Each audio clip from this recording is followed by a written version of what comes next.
Chapter 6: The Crisis of Democratic Order. Background to emergency.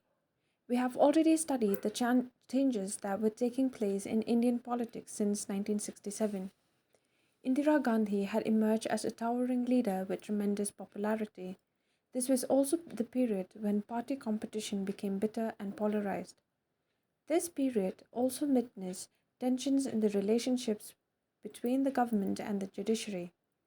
The Supreme Court found many initiatives of the government to be violative of the Constitution.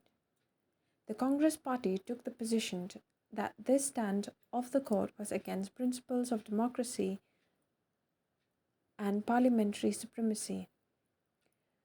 The Congress also alleged that the court was a conservative institution and it was becoming an obstacle in the way of implementing pro-poor welfare programs. The parties opposed to the Congress felt that politics was becoming too personalized and the governmental authority was being converted into personal authority. The split in the Congress had sharpened the divisions between Indira Gandhi and her opponents. Economic context. In the elections of 1971, Congress had given the slogan of Garibi Hatao, remove poverty. However, the social and economic condition in the country did not improve much after 1971 to 72. The Bangladesh crisis had put a heavy strain on India's economy. About 8 million people crossed over the East Pakistan border into India.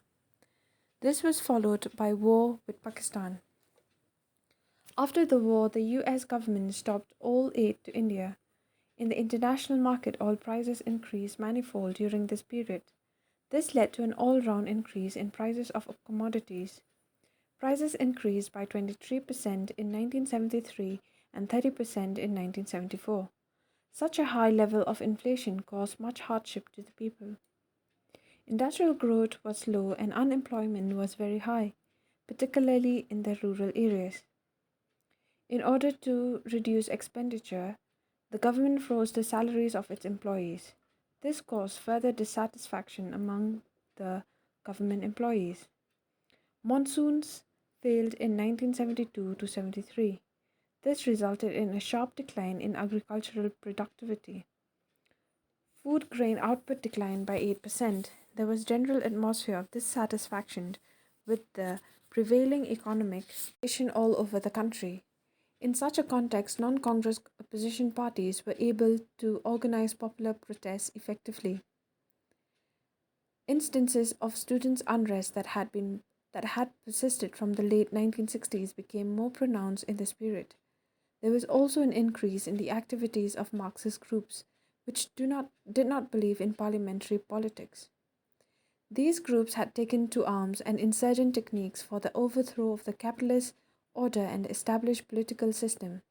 Known as the Marxist-Leninist groups or Naxalites, they were particularly strong in West Bengal, where the state government took stringent measures to suppress them.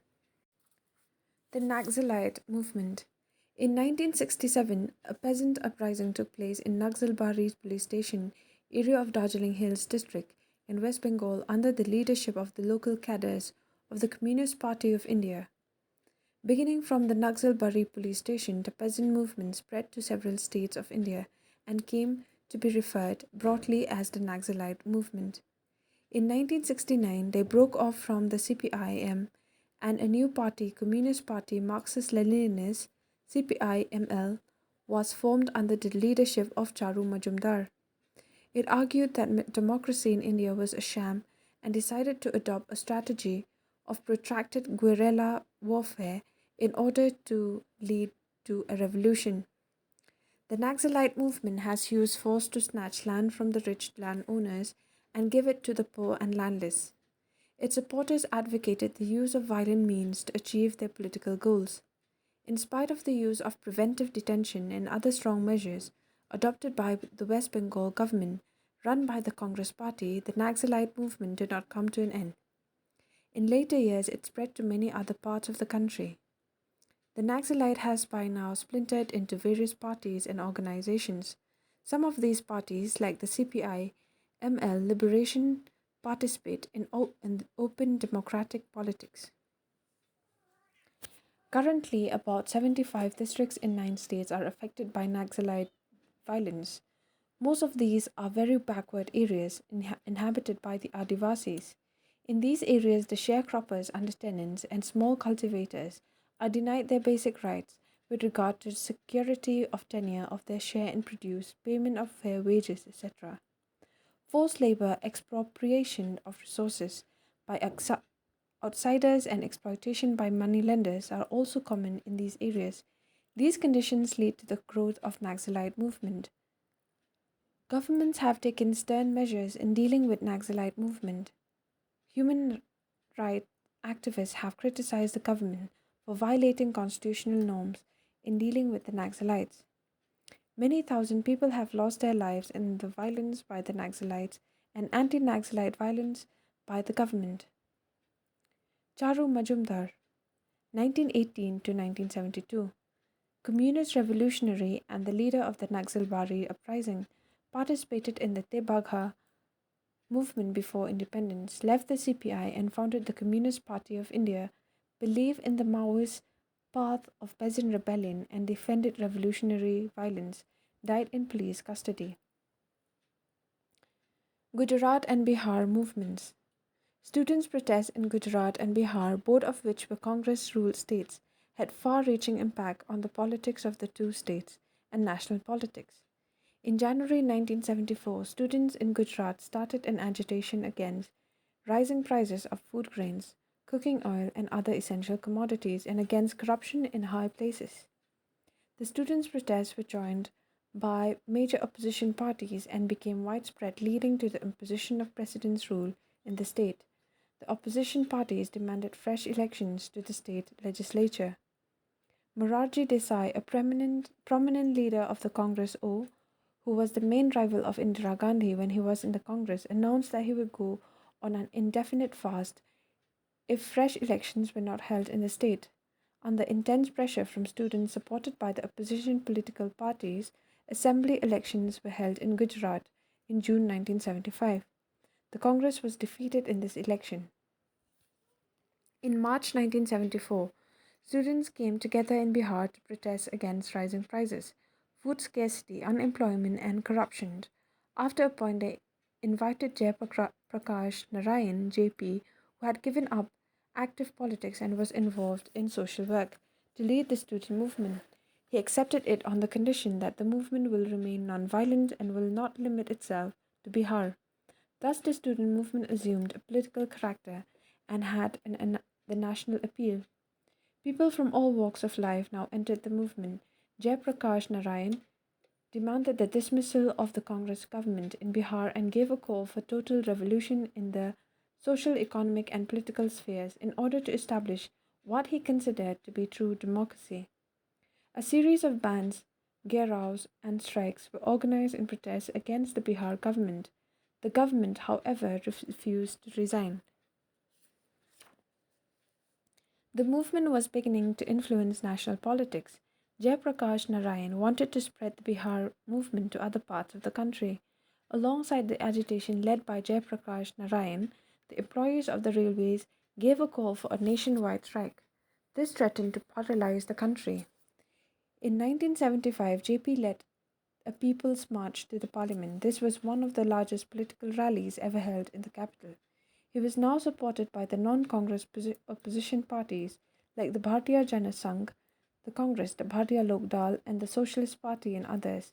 These parties were projecting JP as an alternative to Indira Gandhi. However, there were many criticisms about his ideas and about the politics of mass agitations that he was employing. Both the Gujarat and the Bihar agitations were seen as anti-Congress, and rather than opposing the state governments, they were seen as protests against the leadership of Indira Gandhi. She believed that the movement was motivated by personal opposition to her. Lok Nayak Jayaprakash Narayan, 1902 to 1979, a Marxist in his youth, founder general secretary of the Congress Socialist Party and the Socialist Party. A hero of the 1942 Quit India movement, declined to join Nehru's cabinet. After 1955, quit active politics, became a Gandhian, and was involved in the Bhudian movement. negotiations with the Naga rebels, peace initiative in Kashmir, and ensured the surrender of the Khoids in Chambal. Leader of Bihar movement, he became the symbol of opposition to emergency, and he was the moving force behind the formation of the Janata Party. Railway strike of 1974. What would happen when the railways stopped running? Not for 1 or 2 days, but for more than a week. Of course, many people would be inconvenienced, but more than that, the economy of the country would come to an halt because goods are transported from one part to another by trains. Do you know that such a thing actually happened in 1974? The National Coordination Committee for Railways Men's Struggle, led by George Fernandez, gave a call for nationwide strike by all employees of the railway for pressing their demands related to bonus and service conditions. The government was opposed to these demands, so the employees of India's largest public sector undertaking went on a strike in May 1974. The strike by the railway employees added to the atmosphere of labor unrest. It also raised issues like rights of the workers and whether employees or essential services should adopt measures like strikes. The government declared the strike illegal, as the government refused to concede the demands of the striking workers, arrested many of their leaders, and deployed the territorial army to protect railway tracks. The strike had to be called off after 20 days without any settlement. Conflict with the judiciary. This was also the period when the government and the ruling party had many differences with the judiciary. Do you remember the discussion about the long drawn conflict between the parliament and the judiciary? You have studied this last year. Three constitutional issues had emerged. Can the parliament abridge fundamental rights? The Supreme Court said it cannot. Secondly, can the parliament curtail the right to property by making an amendment? Again, the court said the parliament cannot amend the constitution in such a manner that rights are curtailed. Thirdly, the parliament amended the constitution saying it can abridge fundamental rights for giving effect to directive principles, but the Supreme Court rejected this provision also. This led to a crisis as far as the relations between the government and the judiciary were concerned. You may remember that this crisis culminated in the famous Kesav Nanda Bharati case. In that case, the court gave a decision that there are some basic features of the constitution and the parliament cannot amend these features. Two developments further added to the tension between the judiciary and the executive. Immediately after the Supreme Court's decision in 1973, in the Kesav Nanda Bharati case, a vacancy arose from the post of Chief Justice of India. It had been a practice to appoint the senior-most judge of the Supreme Court as the Chief Justice, but in 1973, the government set aside the seniority of the three judges and appointed Justice A. N. Ray as the Chief Justice of India. The appointment became politically controversial because all the three judges who were superseded had given rulings against the stand of the government. Thus, constitutional interpretation and political ideologies were getting mixed up rapidly. People close to the Prime Minister started talking to the need for a judiciary and the bureaucracy committed to the vision of the executive and the legislature. The climax of the confrontation was, of course, the ruling of the High Court declaring Indira Gandhi's election invalid. Declaration of Emergency. On 12 June 1975, Justice Jagmohan Lal Sinha of the Allahabad High Court passed a judgment declaring Indira Gandhi's election to the Lok Sabha invalid. This order came on election petition filed by Raj Narayan, a socialist leader and a candidate who had contested against her in 1971. The petition challenged the election on Indira Gandhi on the ground that she had used the services of government servants in her election campaign. The judgment of the High Court meant that legally she was no more an MP and therefore could not remain the Prime Minister unless she was once again elected as an MP within 6 months. On June 24, the Supreme Court granted her a partial stay on the High Court order till her appeal was decided. She could remain an MP but could not take part in the proceedings of the Lok Sabha. Crisis and response. The stage was now set for the big political confrontation. The opposition political parties led by Jayaprakash Narayan, pressed for Indira Gandhi's resignation, and organized a massive demonstration in Delhi's Ramlila grounds on 25th June 1975. Jayaprakash announced a nationwide satyagraha for her resignation and asked the army, the police, and the government employees not to obey illegal and immoral orders. This too threatened to bring the activities of the government to a standstill. The political mood of the country had turned against the Congress more than ever before. The response of the government was to declare a state of emergency. On 25th June 1975, the government declared that there was a threat of internal disturbances and therefore it invoked Article 352 of the Constitution. Under the provision of this article, the government could declare a state of emergency on grounds of external threat or a threat of internal disturbances. The government decided that a grave crisis had arisen from which made the proclamation of a state of emergency necessary.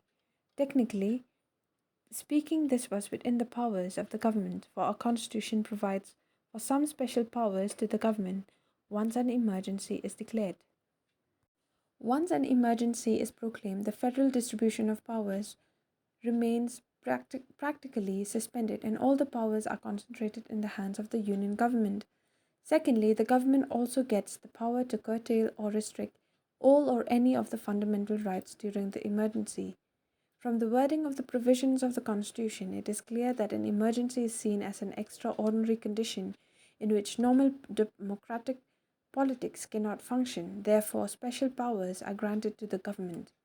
On the night of 25th June 1975, the Prime Minister recommended the imposition of emergency to President Fakhruddin Ali Ahmed. He issued the proclamation immediately after midnight. The electricity to all major newspaper offices were disconnected. In the early morning, a large number of leaders and workers of the opposition parties were arrested. The cabinet was informed about it in a special meeting at 6 a.m. on 26 June after all this had taken place. Consequences. This brought the agitation to an abrupt stop. Strikes were banned. Many opposition leaders were put in jail. The political situation became very quiet though tense. Deciding to use its special powers under emergency provisions, the government suspended the freedom of the press. Newspapers were asked to get prior approval for all material to be published. This is known as press censorship. Apprehending social and communal disharmony, the government banned Rashtra Swayam Sevak Sangh (RSS) and Jamaat-e-Islami. Protests and strikes and public agitations were also disallowed. Most importantly, under the provisions of the emergency, the various fundamental rights of citizens stood suspended, including the rights of citizens to move the court for restoring their fundamental rights. The government made extensive use of preventive detention. Under this provision, people are arrested and detained not because they have committed any offense, but on the apprehension that they may commit an offense. Using preventive detention acts, the government made large-scale arrests during the emergency. Arrested political powers could not challenge their arrests through habeas corpus petitions. Many cases were filed in the High Courts and the Supreme Court by and on behalf of arrested persons, but the government claimed that it was not even necessary to inform the arrested persons of the reasons and the grounds of their arrest. Several high courts gave judgment that writ of habeas corpus filed by a person challenging his or her detention in April 1976. The Constitution Bench of the Supreme Court overruled the High Courts and accepted the government's plea. It meant that during emergency, the government could take away the citizens' right of life and liberty. This judgment closed the doors of judiciary for the citizens and is regarded as one of the controversial judgments of the Supreme Court. There were many acts of dissent and resistance to the emergency.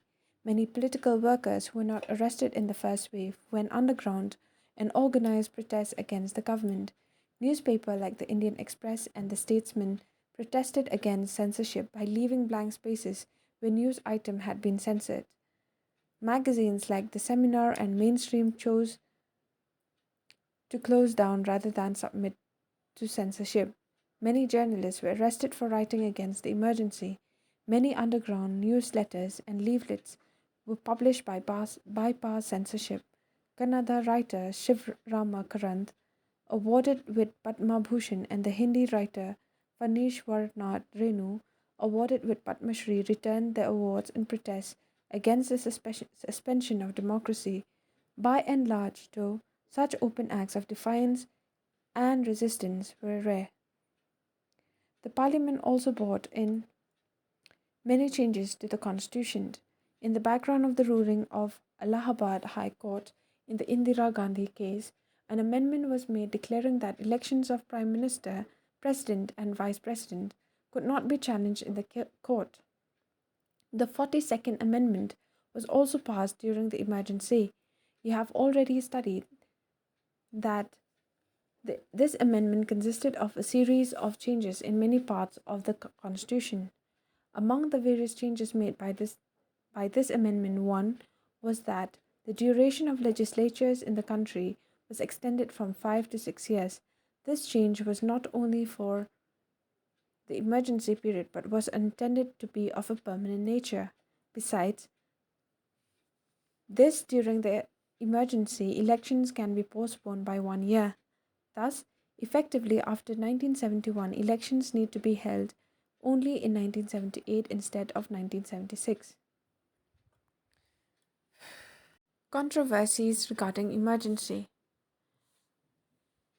Emergency is one of the most controversial episodes in Indian politics. One reason is that there are different viewpoints about the need to declare emergency. Another reason is that using the powers given by the Constitution, the government practically suspended the democratic functioning, as the investigations of the Shah commissioned after the emergency found out that there were many excesses committed during the emergency. Finally, there are varying assessments of what the lessons of emergency are for the practice of democracy in India. Let us look at these one by one. Was the emergency necessary? The Constitution simply mentioned internal disturbances as the reason for declaring emergency.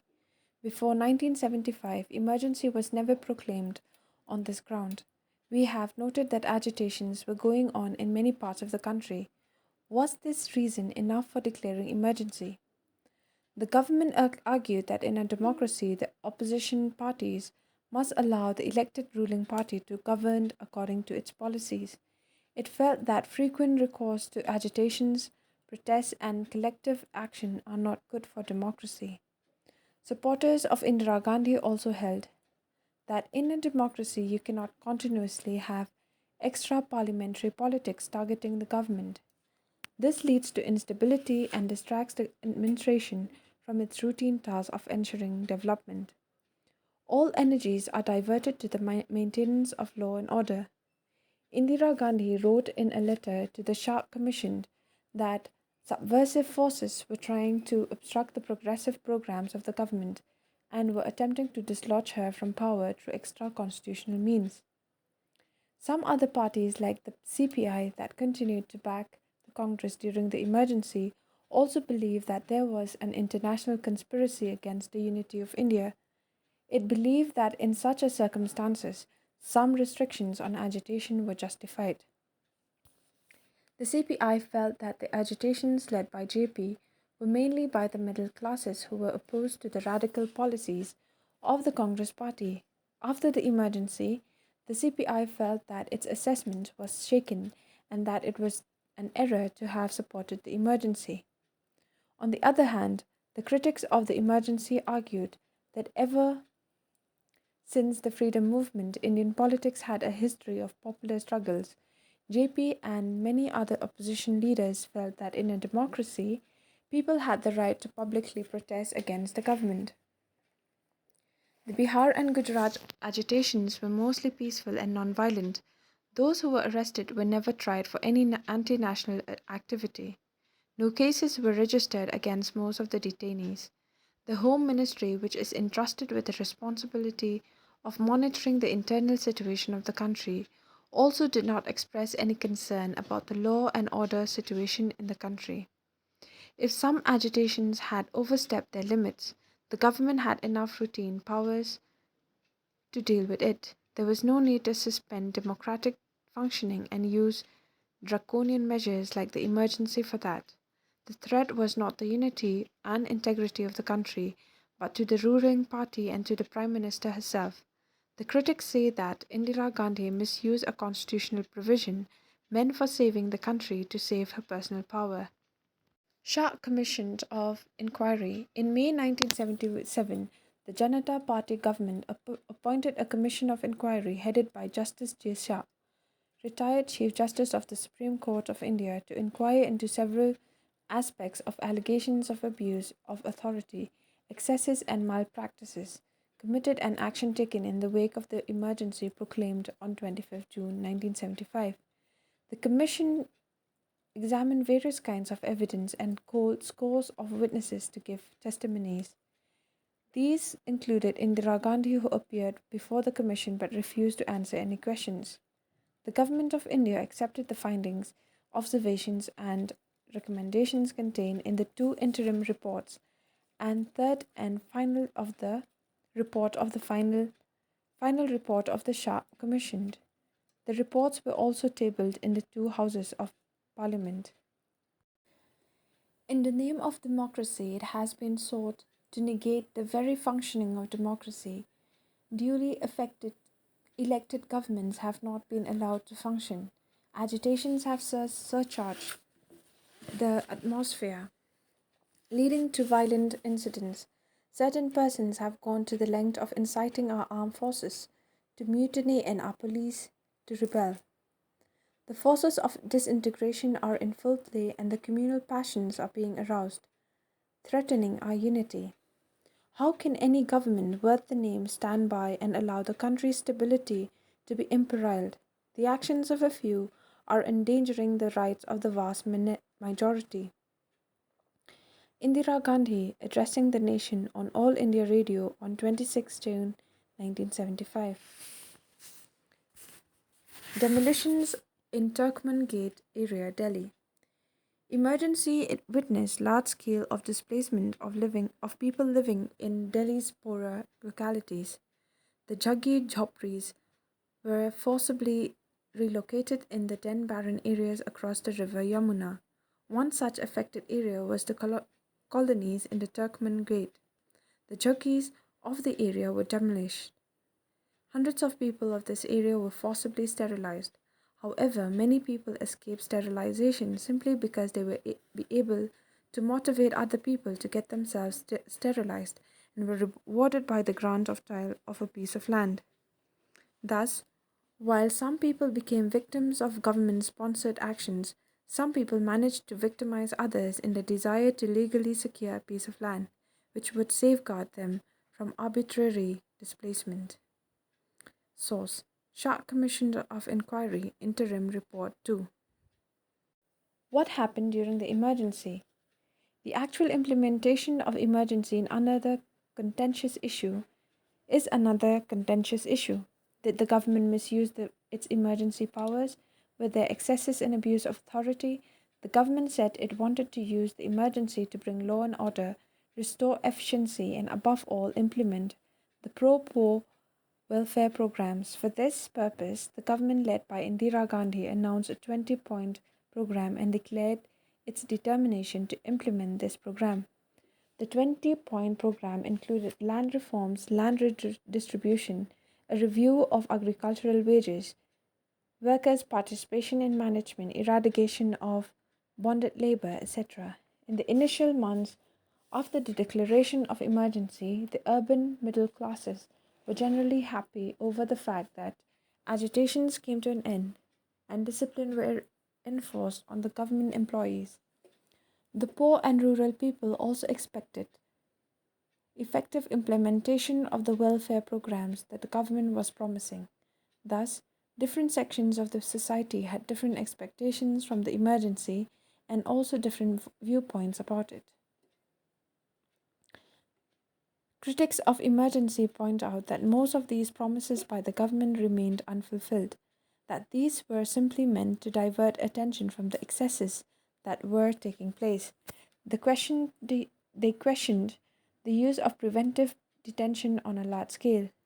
We have noted that many prominent political leaders were arrested. In all, 676 opposition leaders were arrested. The Shah Commission estimated that nearly 111,000 people were arrested under the preventive detention laws. Severe restrictions were put on the press, sometimes without proper legal sanctions. The Shah Commission report mentions that the general manager of the Delhi Power Supply Corporation received verbal orders from the office of Lieutenant Governor of Delhi to cut electricity to all newspaper presses at 2 a.m. on 26 June 1975. Electricity was restored 2 to 3 days later after the censorship apparatus had been set up. There were other and more serious allegations regarding the exercise of governmental power by people who held no official position. Sanjay Gandhi, the Prime Minister's younger son, did not hold any official position at that time. He gained control over the administration and allegedly interfered in the functioning of the government. His role in the demolitions and forced sterilization in Delhi became very controversial. Apart from the arrest of political workers and the restrictions on the press, the emergency directly affected lives of common people in many cases. Torture and custodial deaths occurred during the emergency. Arbitrary relocation of poor people also took place, and over enthusiasm about population control led to cases of compulsory sterilization. These instances show that what happens when the normal democratic process is suspended. Custodial death of Rajan. On 1st March 1976, P. Rajan, a final year student of the Calicut Engineering College, Kerala, was whisked away from the hostel in the early hours along with another student, Joseph Chali.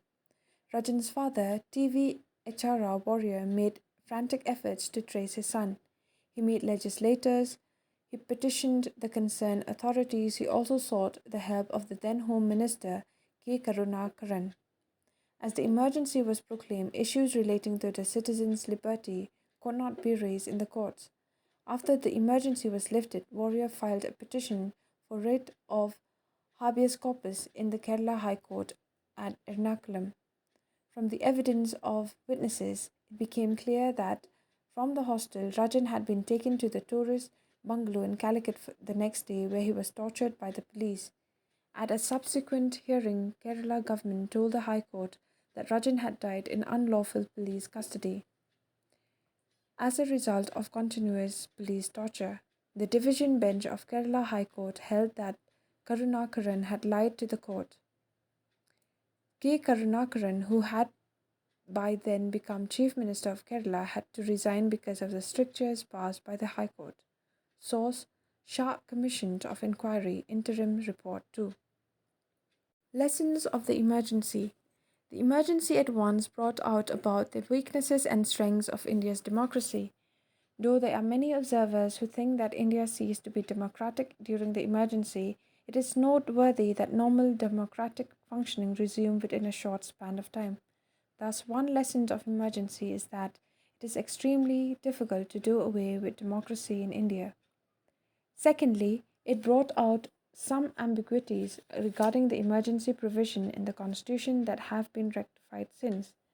Now, internal emergency can be proclaimed only on the grounds of armed rebellion, and it is necessary that the advice to the President to proclaim emergency must be given in writing by the Union Cabinet. Thirdly, the emergency made everyone more aware of value of civil liberties. The courts too have taken an active role after the emergency in protecting the civil liberties of the individuals. This is a response to the inability of the judiciary to protect civil liberties effectively during the emergency. Many civil liberties organizations came up after this experience. However, the critical years of emergency brought many issues that have not been adequately grappled with. We have noted in this chapter that there is a tension between routine functioning of democratic government and the continuous political protests by parties and groups. What is the correct balance between the two? Should the citizens have full freedom to engage in political activity, protest activity, or should they have no such right at all? What are the limits to such a protest? Secondly, the actual implementation of the emergency rule took place through the police and the administration. These institutions could not function independently. They were turned into political instruments of the ruling party, and according to the Shah Commission report, the administration and the police became vulnerable to political pressures. This problem did not vanish after the emergency. Politics after emergency. The most valuable and lasting lesson of the emergency was learned as soon as the emergency was over and the Lok Sabha elections were announced. The 1977 elections turned into a referendum on the experience of the emergency, at least in North India, where the impact of the emergency was felt more strongly. The opposition fought the election on the slogan of Save Democracy. The people's verdict was decisively against the emergency. The lesson was clear and has been reiterated in many state level elections thereafter. Governments that are perceived to be anti democratic are severely punished by the voters. In this sense, the experience of 1975 to 77 ended up strengthening the foundations of democracy in India. Lok Sabha Elections 1977. In January 1977, after 18 months of emergency, the government decided to hold elections. Accordingly, all the leaders and activists were released from jails. Elections were held in March 1977. This left the opposition with very little time, but political developments took place very rapidly. The major opposition parties had already been coming closer in the pre emergency period. Now they came together on the eve of the elections and formed a new party, known as the Janata Party. The new party accepted the leadership of the Jayaprakash Narayan. Some leaders of the Congress who were opposed to the emergency also joined this new party.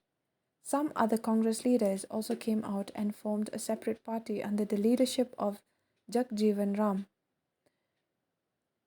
This party, named as Congress for Democracy, later merged with the Janata Party. The Janata Party made this election with a referendum on the emergency. Its campaign was focused on the non democratic character of the rule and on the various excesses that took place during this period. In the backdrop of arrests of thousands of persons and the censorship of the press, the public opinion was against the Congress. Jayaprakash Narayan became the popular symbol of restoration of the democracy. The formation of the Janata Party also ensured that non-Congress votes could not be divided. It was evident that the going was tough for the Congress. Yet, the final results took everyone by surprise. For the first time since independence, the Congress party was defeated in the Lok Sabha elections. The Congress could win only 154 seats in the Lok Sabha. Its share of popular votes fell to less than 35%. The Janata Party and its allies won 330 out of the 542 seats in the Lok Sabha. Janata Party itself won 295 seats and thus enjoyed a clear majority. In North India, it was a massive electoral wave against the Congress. The Congress lost its very constituency in Bihar, Uttar Pradesh, Delhi, Haryana, and the Punjab and could win only one seat each in Rajasthan and Madhya Pradesh. Indira Gandhi was defeated from Rae-Bareli and as was her son Sanjay Gandhi from Amethi. But if you look at the map showing the result of the election, you will notice that Congress did not lose elections all over the country. It retained many seats in Maharashtra, Gujarat, Orissa, and virtually swept through the southern states.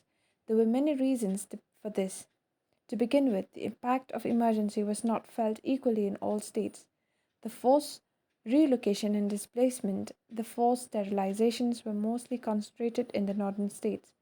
But more importantly, North India had experienced some long term changes in the nature of political competition. The middle class from the North India were beginning to move away from Congress, and the Janata Party became a platform for many of these sections to come together. In this sense, the elections of 1977 was not merely about the emergency. Janata government.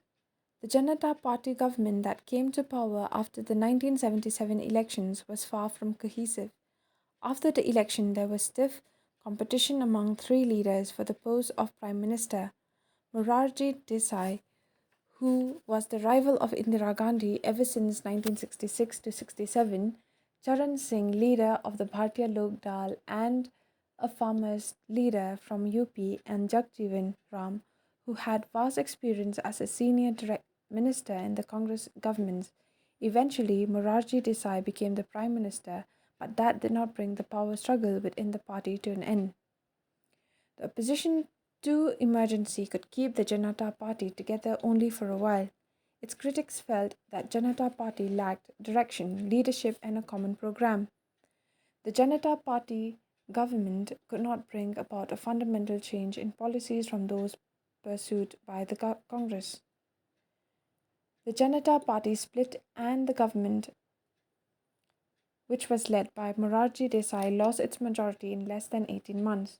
Another government headed by Charan Singh was formed, and the party later decided to withdraw its support, with the result that the Charan Singh government could remain in power for just about 4 months. Fresh Lok Sabha elections were held in January 1980 in North India, where it had swept, in which the Janata Party suffered a comprehensive defeat, especially in North India, where it had swept the polls in 1977. Congress Party, led by Indira Gandhi, nearly repeated its great victory in 1971. It won 353 seats and came back to power. The experience of 1977 to 79 taught another lesson in democratic politics. Governments that are seen to be unstable and quarrelsome are severely punished by the voters. Chaudhry Charan Singh, 1902 to 1987, Prime Minister of India between 1979 July to January 1980. Freedom fighter, active in the politics of UP, proponent of rural and agricultural development, left Congress Party and founded Bharatiya Kranti Dal in 1967. Twice Chief Minister of UP, later he was one of the founders of the Janata Party in 1977 and became Deputy Prime Minister and Home Minister 1977 to 79, founder of Lok Dal. Legacy. But was it only a case of return of Indira Gandhi? Between the elections of 1977 and 1980, the party system had changed dramatically. Since 1969, the Congress Party had started shedding its character as an umbrella party which accommodated leaders and workers of different ideological dispensations and viewpoints. The Congress Party now identified itself particular ideology, claiming to be the only socialist and pro-poor party. Thus, with the early 1970s, the Congress' political success depended on attracting people on the basis of sharp social and ideological divisions and the appeal of one leader, Indira Gandhi. With the change in the nature of the Congress Party, other opposition parties relied more and more on what is known in Indian politics as non-Congressism. They also realized the need to avoid a division of non-Congress votes in the election. This factor played a major role in the elections of 1977. In an indirect manner, the issue of welfare at the backward caste also began to dominate politics since 1977. As we saw above, the results of 1977 elections were at least partly due to a shift among the backward castes of North India. Following the Lok Sabha election, many states also held assembly elections in 1977. As we saw above, the results of 1977 elections were at least partly due to a shift among the backward caste of North India. Following the Lok Sabha elections, many states also held assembly elections in 1977. Again, the northern states elected non-Congress governments in which the leaders of the backward caste played an important role. The issue of reservations for other backward classes became very controversial in Bihar, and following this, the Mandal Commission was appointed by the Janata Party government at the center. You will read more about this and about the role of the politics of backward caste in the last chapter. The elections after the emergency set off the process of this change in the party system. The emergency and the period around it can be described as a period of the constitutional crisis because it had its origin in the constitutional battle over the jurisdiction of the parliament and the judiciary. On the other hand, it was also a period of political crisis. The party in power had absolute majority, and yet its leadership decided to suspend the democratic process. The makers of India's constitution trusted that all political parties would basically abide by the democratic norm. Even during the emergency, when the government would use extraordinary powers, its use would be within the norms of the rule of law. This expectation led given by to the government in times of the emergency. These were abused during the emergency. This political crisis was more serious than the constitutional crisis. Another critical issue that emerged during this period was the role and extent of mass protests in a parliamentary democracy. There was clearly a tension between institutional based democracy and democracy based on spontaneous popular participation. This tension may be attributed to the inability of the party system to incorporate the aspirations of the people. In the 2 chapters that follow, we shall study some of the manifestations of this tension, in particular, popular movements and debates around regional identity. Jagjeevan Ram, 1908 to 1986, freedom fighter and Congress leader from Bihar, Deputy Prime Minister of India, member of Constituent Assembly, also a member of Parliament since 1952 till his death.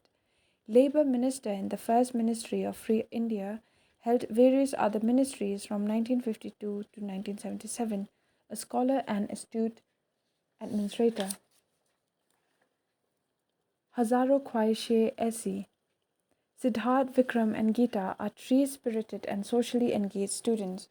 Graduated from Delhi, they follow different paths. While Siddharth is a very strong supporter of the revolutionary ideology of social transformation, Vikram is in favor of achieving success in life, whatever the cost.